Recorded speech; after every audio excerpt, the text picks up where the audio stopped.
There's no feeling more intense than starting over. If you deleted your homework the day before it was due, as I have, or if you left your wallet at home and you have to go back after spending an hour in the commute. If you won some money at the casino and then put all your winnings on red but it came up black. If you got your best shirt dry cleaned before a wedding and then immediately dropped food on it. If you won an argument with a friend and then later discovered that they just returned to their original view. Starting over is harder than starting up.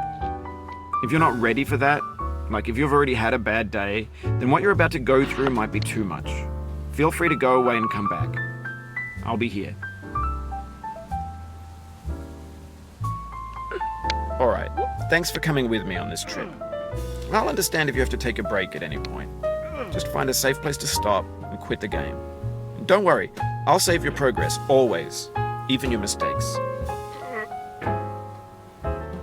This game is a homage to a free game that came out in 2002, titled Sexy Hiking. The author of that game was Jazzuo, a mysterious Czech designer who was known at the time as the father of B games. And B games are rough assemblages of found objects. Designers slap them together very quickly and freely, and they're often too rough and unfriendly to gain much of a following. They're built more for the joy of building them than as polished products. In a certain way, Sexy Hiking is the perfect embodiment of a B game. It's built almost entirely out of found and recycled parts, and it's one of the most unusual and unfriendly games of its time. In it, your task is simply to drag yourself up a mountain with a hammer. And that act of climbing, in the digital world or in real life, has certain essential properties that give the game its flavor. No amount of forward progress is guaranteed. Some cliffs are too sheer or too slippery. And the player is constantly, unremittingly in danger of falling and losing everything. Anyway, when you start Sexy Hiking, you're standing next to this dead tree that blocks the way to the entire rest of the game. It might take you an hour to get over that tree, and a lot of people never got past it. You prod and you poke at it, exploring the limits of your reach and your strength, trying to find a way up and over. And there's a sense of truth in that lack of compromise. Most obstacles in video game worlds are fake. You can be completely confident in your ability to get through them once you have the correct method or the correct equipment or just by spending enough time.